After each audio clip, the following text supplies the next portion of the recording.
ಇವತ್ತು ಮಹಿಳೆಗೆ ಹೆಚ್ಚು ಒತ್ತು ಕೊಡ್ತಕ್ಕಂಥದ್ದು ಯಾವ್ದಾದ್ರು ಒಂದು ಪಕ್ಷ ಇದ್ರೆ ಅದು ಕಾಂಗ್ರೆಸ್ ಪಕ್ಷ. ನಮ್ಮ ಸಿದ್ದರಾಮಣ್ಣವರು, ಡಿ.ಕೆ. ಶಿವಕುಮಾರ್ ಸಾಹೇಬರು ಇವತ್ತೇನು ಕಾರ್ಯಕ್ರಮಗಳನ್ನು ತಂದಿದ್ದಾರೆ ಮಹಿಳೆಯರನ್ನ ದೃಷ್ಟಿಯಲ್ಲಿ ಇಟ್ಕೊಂಡು, ಯಾವ ಮಹಿಳೆಯರು ಯಾರ ಹತ್ರ ಕೂಡ ಹೋಗಿ ಕೈ ಚಾಚಬಾರದು, ಅವರು ಸ್ವಾವಲಂಬನೆಯ ಬದುಕನ್ನು ಬದುಕಬೇಕು. ಈ ಕಾರ್ಯಕ್ರಮದ ಹೆಸರೇ ಆಗ್ಲೇ ನಮ್ಮ ಜ್ಞಾನೇಶ್ ಹೇಳ್ತಾ ಇದ್ರು, ದೀರ್ಘ ಸುಮಂಗಲಿ ಭವ ಅಂತೇಳಿ. ದೀರ್ಘ ಸುಮಂಗಲಿ ಭವ ಅಂತ ಹೇಳಿದ್ರೆ ಹೆಣ್ಣು ಸುಮಂಗಲಿಯಾಗಿ ಇರಬೇಕು, ದೀರ್ಘಕಾಲ ಆಯುಷ್ಯ ಇರಬೇಕು, ಅವಳು ಸಂತೋಷದಿಂದ ಬದುಕಬೇಕು, ಬಾಳಬೇಕು, ಸ್ವಾವಲಂಬನೆಯ ಬದುಕನ್ನ ಬದುಕಬೇಕು, ಸಮಾಜದ ಮುಖ್ಯವಾಹಿನಿಗೆ ಮಹಿಳೆಯನ್ನ ತೆಗೆದುಕೊಂಡು ಹೋಗ್ಬೇಕು ಅಂತಕ್ಕಂಥ ಕಾರ್ಯಕ್ರಮ.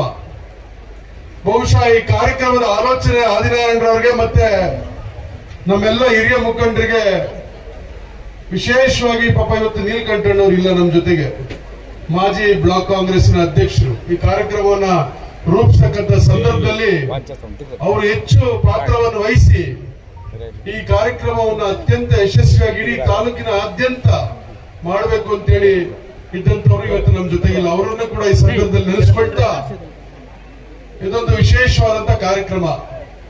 ರಾಮಲಿಂಗಾರೆಡ್ಡಿ ಹೇಳ್ತಾ ಇದ್ರೆ ಅದೊಂದು ಪತ್ರಿಕೆಯಲ್ಲಿ ಮಹಿಳೆಯರಿಗೆ ಕಾರ್ಯಕ್ರಮ ಕೊಟ್ಟಿದ್ದಾರೆ, ಪುರುಷರಿಗಿಲ್ಲ ಅಂತೇಳಿ ಕ್ವಶನ್ ಮಾರ್ಕ್ ಹಾಕಿದ್ರು ಅಂತ. ದೀರ್ಘ ಸುಮಂಗಲಿ ಭಾವ ಅಂದ್ರೆ ಅದು ಪುರುಷರ ಕಾರ್ಯಕ್ರಮನ, ಹೆಣ್ಮಕ್ಳನ್ನ ಗೌರವಿಸೋದ್ರ ಜೊತೆಗೆ ಯಾರು ನಾವೆಲ್ಲ ಪುರುಷರಿದ್ದೀರಿ ಅವರು ದೀರ್ಘ ಸುಮಂಗಲಿ ಅಂದ್ರೆ ನಾವು ಬದುಕಿದ್ರೆ ನಾವು ದೀರ್ಘ ಸುಮಂಗಲಿ ಆಗೋದು. ಪುರುಷರು ಆಯುಷ್ ಇರಬೇಕು, ಅವರು ದೀರ್ಘಾಯುಷ್ಯರಾಗಿರ್ಬೇಕು ಅಂತಕ್ಕಂಥ ಒಂದು ಆಲೋಚನೆಯನ್ನು ಇಟ್ಕೊಂಡೆ ಈ ಕಾರ್ಯಕ್ರಮ ಮಾಡಿರೋದು. ಹಂಗಾಗಿ ಈ ಕಾರ್ಯಕ್ರಮ ಅತ್ಯಂತ ಉತ್ತಮವಾದಂತ ಕಾರ್ಯಕ್ರಮ. ನಾವಾದ್ರೂ ಕೂಡ ಬಂದಾಗ ಈ 4 ಪಂಚಾಯಿತಿಗಳಿಂದ ಜನ ನೋಡಿ ನಾನು ಆದಿನಾರಾಯಣರವರು ಕೇಳಿದೆ, ಬಹಳ ದೊಡ್ಡ ಸಂಖ್ಯೆಯಲ್ಲಿ ಜನ ಸೇರಿದ್ದಾರೆ, ಎಷ್ಟು ಗ್ರಾಮ ಪಂಚಾಯಿತಿಗಳಿಂದ ಬಂದಿದ್ದಾರೆ, ಏನು ಇಡೀ ತಾಯ್ಲೂರು ಹೋಬಳಿಯ ಎಲ್ಲ ಗ್ರಾಮ ಪಂಚಾಯಿತಿಗಳಿಂದ ಬಂದಿದ್ದಾರಾ ಅಥವಾ ತಾಯ್ಲೂರು ಜಿಲ್ಲಾ ಪಂಚಾಯಿತಿ ಕ್ಷೇತ್ರದ ಎಲ್ಲ ಗ್ರಾಮ ಪಂಚಾಯಿತಿಗಳಿಂದ ಬಂದಿದ್ದಾರೆ, ಇಲ್ಲ 4 ಪಂಚಾಯಿತಿ ಅಂದ್ರು. ನಿಜವಾಗ್ಲೂ ಕೂಡ ಯಾರ್ಯಾರು ಈ ಒಂದು ದೀರ್ಘ ಸುಮಂಗಲಿ ಭವ ಸಂಘಟನೆ ಮಾಡೋದಕ್ಕೆ ಒಂದು ಜವಾಬ್ದಾರಿ ಅಂತ ಇಟ್ಕೊಂಡು, ಆಸಕ್ತಿ ಅಂತ ಇಟ್ಕೊಂಡು ಇಷ್ಟು ದೊಡ್ಡ ಸಂಖ್ಯೆಯಲ್ಲಿ ಹೆಣ್ಮಕ್ಳನ್ನು ಸೇರಿಸಿದ್ರೆ ನಿಮ್ಮೆಲ್ಲರಿಗೂ ಕೂಡ ಇವತ್ತು ಕಾಂಗ್ರೆಸ್ ಪಕ್ಷದ ಪರವಾಗಿ ನಾನು ಹೃದಯಪೂರ್ವಕವಾದಂತಹ ಅಭಿನಂದನೆಗಳನ್ನು ಸಲ್ಲಿಸಲಿಕ್ಕೆ ಬಯಸ್ತೇನೆ. ವಿಶೇಷವಾಗಿ ಕಾಂಗ್ರೆಸ್ ಪಕ್ಷ ಅತ್ಯಂತ ಜವಾಬ್ದಾರಿಯಿಂದ ಮಹಿಳೆಯರಿಗೆ ವಿಶೇಷವಾಗಿ ಕಾರ್ಯಕ್ರಮಗಳನ್ನ ಇವತ್ತಿನಿಂದ ಅಲ್ಲ, ಮೊದಲಿಂದ ಕೂಡ ರೂಪಿಸ್ಕೊಂಡು ಬಂದಿದೆ. ಬಹುಶಃ ಈ ಪಕ್ಷದ ಜವಾಬ್ದಾರಿಯನ್ನ ಸ್ವಾತಂತ್ರ್ಯದ ನಂತರ ಯಾರಾದ್ರೂ ಕೂಡ ದೀರ್ಘಕಾಲ ನಡೆಸಿದ್ದಾರೆ ಅಂದ್ರೆ ಅದು ನಮ್ಮ ಮಹಿಳೆಯರೇ, ಶ್ರೀಮತಿ ಇಂದಿರಾ ಗಾಂಧಿ ಅವರು, ಶ್ರೀಮತಿ ಸೋನಿಯಾ ಗಾಂಧಿ ಅವರು. ನೀವೆಲ್ಲ ಅರ್ಥ ಮಾಡ್ಕೊಳ್ಬೇಕು, ಶ್ರೀಮತಿ ಇಂದಿರಾ ಗಾಂಧಿ ಅವರು ಕಾಂಗ್ರೆಸ್ ಪಕ್ಷದ ಅಧ್ಯಕ್ಷರಾಗಿ ಈ ದೇಶದ ದೀರ್ಘಕಾಲದ ಪ್ರಧಾನಮಂತ್ರಿಯಾಗಿ ಈ ದೇಶವನ್ನ ಮುನ್ನಡೆಸಿದಂತವರು ಶ್ರೀಮತಿ ಇಂದಿರಾ ಗಾಂಧಿ ಅವರು. ತದನಂತರ ಕಾಂಗ್ರೆಸ್ ಪಕ್ಷ ಸಂಕಷ್ಟದಲ್ಲಿದ್ದಂತ ಸಂದರ್ಭದಲ್ಲಿ ಇಡೀ ದೇಶದಲ್ಲಿ ಕಾಂಗ್ರೆಸ್ಸಿನ ಅಸ್ತಿತ್ವಕ್ಕೆ ಧಕ್ಕೆ ಬರಬಹುದು ಅಂತ ಸಂದರ್ಭದಲ್ಲಿ ನಾನಿದ್ದೇನೆ ಅಂತ ಹೇಳಿ ಜವಾಬ್ದಾರಿಯನ್ನು ಹೊತ್ತುಕೊಂಡು ಕಾಂಗ್ರೆಸ್ ಪಕ್ಷದ ಅಧ್ಯಕ್ಷರಾಗಿ ದೀರ್ಘಕಾಲ 2 ಬಾರಿ ಕೇಂದ್ರದಲ್ಲಿ ಸೋನಿಯಾ ಗಾಂಧಿ ಅವರ ನೇತೃತ್ವದಲ್ಲಿ ಕಾಂಗ್ರೆಸ್ ಪಕ್ಷವನ್ನು ಅಧಿಕಾರಕ್ಕೆ ತಂದದ್ದು ಕೂಡ ಶ್ರೀಮತಿ ಸೋನಿಯಾ ಗಾಂಧಿ ಅವರು ಕೂಡ ಒಬ್ಬ ಮಹಿಳೆನೆ. ಇವತ್ತು ಮಹಿಳೆಗೆ ಹೆಚ್ಚು ಒತ್ತು ಕೊಡ್ತಕ್ಕಂಥದ್ದು ಯಾವ್ದಾದ್ರು ಒಂದು ಪಕ್ಷ ಇದ್ರೆ ಅದು ಕಾಂಗ್ರೆಸ್ ಪಕ್ಷ. ಹಾಗೇನೆ ನಮ್ಮ ರಾಜ್ಯದಲ್ಲಿ ಎಸ್.ಎಂ. ಕೃಷ್ಣರವರು ಮುಖ್ಯಮಂತ್ರಿ ಆಗಿದ್ದಂತ ಸಂದರ್ಭದಲ್ಲಿ ಬಹುಶಃ ಇಷ್ಟು ದೊಡ್ಡ ಸಂಖ್ಯೆಯಲ್ಲಿ ನಾವು ಯಾರಾದ್ರೂ ಕೂಡ ಮಹಿಳೆಯರನ್ನ ರಾಜಕೀಯ ಸಭೆಗಳಿಗೋ ಅಥವಾ ಯಾವ್ದಾದ್ರು ಸರ್ಕಾರಿ ಸಭೆಗಳಿಗೋ ಕರೆದಿದ್ರೆ ಅವರು ಮುಖ್ಯಮಂತ್ರಿ ಆಗಿದ್ದಂತ ಪೂರ್ವದಲ್ಲಿ ಯಾರು ಕೂಡ ಬರ್ತಾ ಇರಲಿಲ್ಲ. ಎಲ್ಲಾ ಸಭೆಗಳಲ್ಲಿ ಕೂಡ ಪುರುಷರೇ ಇರ್ತಾ ಇದ್ರು. ಎಲ್ಲೋ ಬೆರಳೆಣಿಕೆಯಷ್ಟು ಜನ ಜನಪ್ರತಿನಿಧಿಗಳು ಆಗಿದ್ದಂತವ್ರು ಕೂಡ ಮಾತ್ರ ಮಹಿಳೆಯರು ಬರ್ತಾ ಇದ್ರು. ಅವರು ಅವತ್ತು ತೆಗೆದುಕೊಂಡಂತ ಕಾರ್ಯಕ್ರಮ, ಶ್ರೀ ಮೋಟಮ್ನವರು ಮಹಿಳಾ ಮತ್ತು ಮಕ್ಕಳ ಕಲ್ಯಾಣ ಸಚಿವರಾಗಿದ್ದಂತ ಸಂದರ್ಭದಲ್ಲಿ ಶ್ರೀ ಶಕ್ತಿಗಳ ಸಂಘಗಳ ರಚನೆ ಮಾಡತಕ್ಕಂಥ ಆಲೋಚನೆ ತೆಗೆದುಕೊಂಡು ಅದನ್ನು ಇಡೀ ರಾಜ್ಯವ್ಯಾಪಿ ಶ್ರೀ ಶಕ್ತಿ ಸಂಘಗಳ ರಚನೆ ಮಾಡತಕ್ಕಂಥದ್ದು, ಅವ್ರಿಗೆ ಸುತ್ತು ನಿಧಿ ಅಂತೇಳಿ ಕೇವಲ 5,000 ಕೊಟ್ಟು ಆ ಸಂಘಗಳನ್ನ ಮುನ್ನಡೆಸತಕ್ಕಂತ ಒಂದು ಹೊಸ ಆಲೋಚನೆ, ಹೊಸ ಒಂದು ಕಾರ್ಯಕ್ರಮವನ್ನು ಕೊಟ್ಟಿದ್ದು ಕೂಡ ಕಾಂಗ್ರೆಸ್ ಪಕ್ಷ ಈ ರಾಜ್ಯದಲ್ಲಿ ಮಹಿಳೆಯರಿಗೆ ವಿಶೇಷವಾಗಿ. ಇವತ್ತು ಆದ ನಂತರ ಇವತ್ತು ನಮ್ಮ ಸಿದ್ದರಾಮಣ್ಣವರು, ಡಿ.ಕೆ. ಶಿವಕುಮಾರ್ ಸಾಹೇಬರು ಇವತ್ತೇನು ಕಾರ್ಯಕ್ರಮಗಳನ್ನು ತಂದಿದ್ದಾರೆ ಮಹಿಳೆಯರನ್ನ ದೃಷ್ಟಿಯಲ್ಲಿಟ್ಕೊಂಡು, ಯಾವ ಮಹಿಳೆಯರು ಯಾರ ಹತ್ರ ಕೂಡ ಹೋಗಿ ಕೈ ಚಾಚಬಾರ್ದು, ಅವರು ಸ್ವಾವಲಂಬನೆಯ ಬದುಕನ್ನು ಬದುಕಬೇಕು, ಅವರು ಯಾರು ಮನೆ ಬಾಗಿಲಿಗೆ ಹೋಗ್ಬಾರ್ದು ಅಂತ ಹೇಳಿ ಇವತ್ತು ತಾವೆಲ್ಲ ಸಂಕಷ್ಟದಲ್ಲಿದ್ರಿ. ಏನು ಕೇಂದ್ರದಲ್ಲಿ ನಾವೆಲ್ಲ ಕೂಡ ಏನೋ ಒಂದು ಆಸೆ ಇಟ್ಕೊಂಡಿದ್ವಿ, ಏನೋ ಬಿಜೆಪಿ ಹೊಸ ಆಲೋಚನೆಗಳೊಂದಿಗೆ ಬಂದಿದೆ, ಅವರು ಏನು ಹೊಸ ಹೊಸ ಕಾರ್ಯಕ್ರಮಗಳನ್ನು ಕೊಡ್ತಾರೆ, ಏನು ಗಗನಕ್ಕೇರಿದಂತ ಅಗತ್ಯ ವಸ್ತುಗಳ ಬೆಲೆ ಕಡಿಮೆ ಮಾಡಬಹುದು, ಮತ್ತೆ ಏನು ಕಪ್ಪು ಹಣ ಇದೆ ವಿದೇಶದಲ್ಲಿದೆ ಅಂತೇಳಿ ಅಪಪ್ರಚಾರ ಮಾಡಿದ್ರು, ಅದೆಲ್ಲವನ್ನ ತಂದು ನಮ್ಮ ಅಕೌಂಟ್ಗಳಿಗೆ ಹಾಕ್ತೀವಿ ಅಂತ ಏನು ಚುನಾವಣೆ ಪೂರ್ವದಲ್ಲಿ ಹೇಳಿದ್ರು, ಅವೆಲ್ಲವನ್ನ ಮಾಡಬಹುದು ಅಂತ ಹೇಳಿ ನಾವೆಲ್ಲ ಕೂಡ ನಿರೀಕ್ಷೆ ಮಾಡಿದ್ವಿ. ಆದ್ರೆ ಏನಾಯ್ತು ಬಿಜೆಪಿ ಬಂದ್ಮೇಲೆ ಅಂದ್ರೆ, ಯಾವ ಅಗತ್ಯ ವಸ್ತುಗಳನ್ನ ನಾವು ದಿನಬಳಕೆ ಪ್ರತಿನಿತ್ಯ ಬಳಕೆ ಮಾಡ್ತೀವಿ ಆ ಎಲ್ಲ ಅಗತ್ಯ ವಸ್ತುಗಳು, ಅದು ಎಣ್ಣೆ ಇರ್ಬೋದು, ಬೇಳೆಕಾಳು ಇರ್ಬೋದು, ಅಥವಾ ಡೀಸೆಲ್ ಇರ್ಬೋದು, ಪೆಟ್ರೋಲ್ ಇರ್ಬೋದು, ಗ್ಯಾಸ್ ಇರ್ಬೋದು, ಪ್ರತಿಯೊಂದು ಅಗತ್ಯ ವಸ್ತು ಕೂಡ ಬೆಲೆಗಳು ಗಗನಕ್ಕೇರಿದಂತ ಸಂದರ್ಭದಲ್ಲಿ ಕಾಂಗ್ರೆಸ್ ಪಕ್ಷ 2023ರ ಚುನಾವಣೆ ಪೂರ್ವದಲ್ಲಿ ಏನಾದ್ರೂ ಕೂಡ ನಾವು ಸಹಾಯ ಮಾಡಬೇಕು, ನಮ್ಮ ಬಡವರಿಗೆ ಸಹಾಯ ಮಾಡಬೇಕು, ವಿಶೇಷವಾಗಿ ಹಿಂದುಳಿದವರಿಗೆ, ಅಲ್ಪಸಂಖ್ಯಾತರಿಗೆ, ದಲಿತರಿಗೆ, ರೈತರಿಗೆ ನಾವು ಸಹಾಯ ಮಾಡಬೇಕು, ನಮ್ಮ ಹೆಣ್ಮಕ್ಳಿಗೆ ಸಹಾಯ ಮಾಡಬೇಕು ಅಂತ ಹೇಳಿ ಗ್ಯಾರಂಟಿ ಯೋಜನೆಗಳಂತಂದು. ಆ ಗ್ಯಾರಂಟಿ ಯೋಜನೆಗಳು ಕೂಡ ಮಹಿಳಾ ಕೇಂದ್ರೀಕೃತ ಕಾರ್ಯಕ್ರಮಗಳೇ. ಪ್ರತಿ ಮಹಿಳೆಗೂ ಕೂಡ ಮನೆ ಯಜಮಾನಿಗೆ ಗೃಹಲಕ್ಷ್ಮಿ ಯೋಜನೆ ಅಡಿ 2,000 ರೂಪಾಯಿ ಕೊಡುವಂತದ್ದು, ಮತ್ತು ಮಹಿಳೆಯರಿಗೆ ವಿಶೇಷವಾಗಿ ಶಕ್ತಿ ಯೋಜನೆ ಅಡಿ ಏನು ಅವರು ಮಹಿಳೆಯರು ಓಡಾಡ್ತಕ್ಕಂಥ ಸಂದರ್ಭದಲ್ಲಿ, ಸರ್ಕಾರಿ ಬಸ್ ನಲ್ಲಿ ಓಡಾಡ್ತಕ್ಕಂಥ ಸಂದರ್ಭದಲ್ಲಿ ಫ್ರೀ ಆಗಿ ಕೊಡ್ತಕ್ಕಂಥದ್ದು, ಇವೆಲ್ಲವೂ ಕೂಡ ಮಹಿಳಾ ಕೇಂದ್ರೀಕೃತವಾಗಿ ತಂದಂತ ಯೋಜನೆಗಳು. ಇವತ್ತು ನಮ್ಮ ಪುರುಷರು ಕೇಳಿದ್ರು ಅಂತ ಹೇಳ್ತಾರೆ ರಾಮಲಿಂಗಾರೆಡ್ಡಣ್ಣ, ಮನೆಯಲ್ಲಿ ಕರೆಂಟ್ ಬಿಲ್ ಬಂದಿದ್ರೆ ಮಹಿಳೆಯರು ಕಟ್ತಿದ್ರೆ ಪುರುಷರು ಕಟ್ತಿದ್ರಣ್ಣ? ಪುರುಷರೇ ಕಟ್ತಿದ್ವಿ. ಈಗ ಕರೆಂಟ್ ಫ್ರೀ ಮಾಡಿದ್ವಲ್ಲ, ಅದು ಪುರುಷರಿಗೆ ಅಲ್ವಾ? ಹಂಗಾಗಿ ಪುರುಷರಿಗೂ ಕೂಡ ಸಮಾನವಾಗಿ ತೆಗೆದುಕೊಂಡು ಹೋಗ್ತಕ್ಕಂಥದ್ದು ಕಾಂಗ್ರೆಸ್ ಪಕ್ಷ. ಅದಾದ್ಮೇಲೆ ಅಕ್ಕಿ ನಾವು ಮನೆಗೆ ಏನಾದ್ರು ತಂದಾಕ್ಬೇಕಾದ್ರೆ ಪುರುಷರು ತಂದಾಕ್ಬೇಕಾ ಮಹಿಳೆಯರು ತಂದಾಕ್ತಿದ್ರ?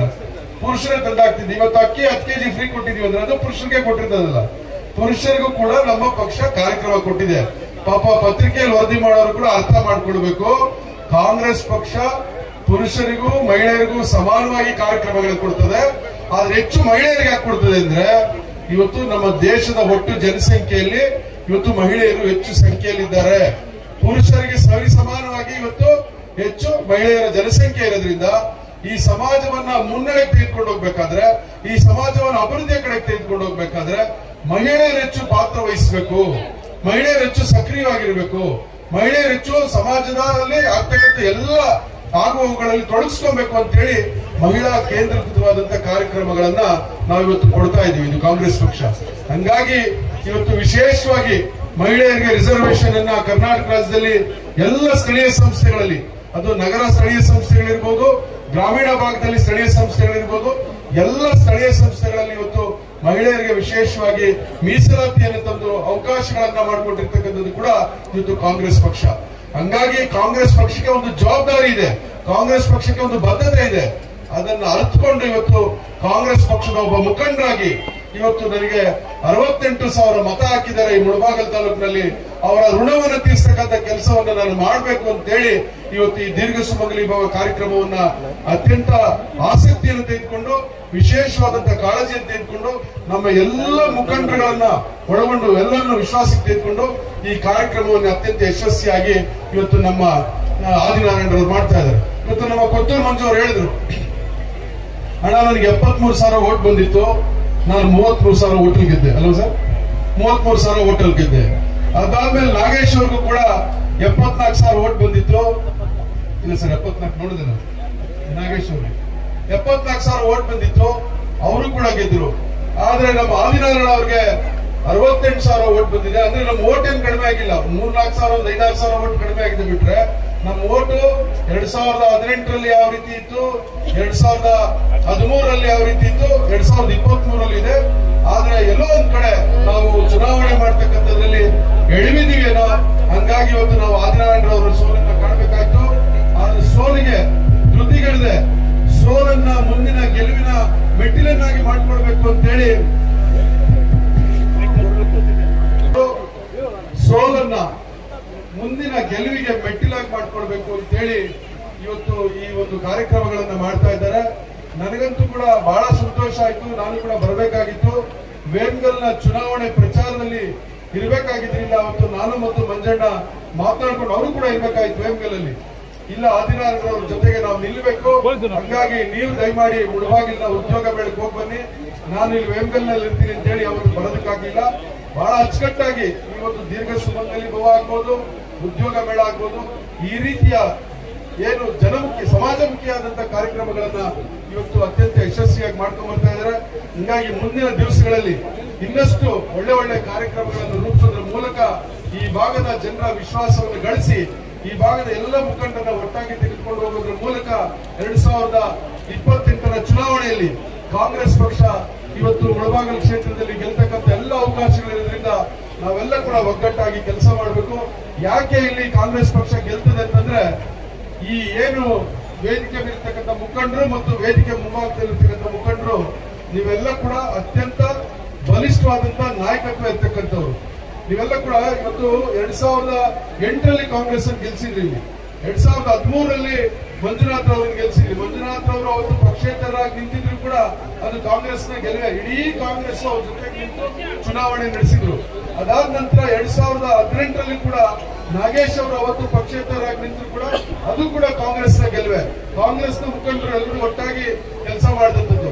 ಮತ್ತು ವಿಶೇಷವಾಗಿ ಮಂಜುನಾಥ್ ಅವರು ಮುಳಬಾಗಿಲು ತಾಲೂಕಿನ ಜವಾಬ್ದಾರಿಯನ್ನು ತೆಗೆದುಕೊಂಡ್ಮೇಲೆ, ಈ ತಾಲೂಕಿನ ಒಂದು ಪಕ್ಷದ ಸಂಘಟನೆಯ ಜವಾಬ್ದಾರಿಯನ್ನು ತೆಗೆದುಕೊಂಡ್ಮೇಲೆ ಎಲ್ಲ ಸ್ಥಳೀಯ ಸಂಸ್ಥೆಗಳಲ್ಲಿ ಕೂಡ ನೀವೆಲ್ಲ ಗೆಲ್ತಿದ್ರಿ. ಅದು APMC ಇರ್ಬೋದು, ಇದು ಪುರಸಭೆ ಚುನಾವಣೆ ಇರ್ಬೋದು, ಅಥವಾ ತಾಲೂಕಾ ಪಂಚಾಯತಿ ಇರ್ಬೋದು, ಜಿಲ್ಲಾ ಪಂಚಾಯತಿ ಇರ್ಬೋದು, ಮತ್ತೆ PLD ಬ್ಯಾಂಕ್ ಇರ್ಬೋದು. ಆದ್ರೆ ಇತ್ತೀಚೆಗೆ ನಮ್ಮಲ್ಲಿ ಒಗ್ಗಟ್ಟಿನ ಕೊರತೆ ಅಂತ ಕಾಣ್ತದೆ, ಅಥವಾ ನಮ್ಮ ಮುಖಂಡರಲ್ಲಿ ಒಂದು ಸಾಮರಸ್ಯತೆ ಕೊರತೆ ಅಂತ ಕಾಣ್ತದೆ. ದಯಮಾಡಿ ನೀವೆಲ್ಲ ಒಗ್ಗಟ್ಟಾದ್ರೆ ಎಲ್ಲರಿಗೂ ಅಧಿಕಾರ ಸಿಗ್ತದೆ. ಆದಿನಾರಾಯಣರು ಅವರು ಒಬ್ಬರು MLA ಮಾಡೋದಲ್ಲ.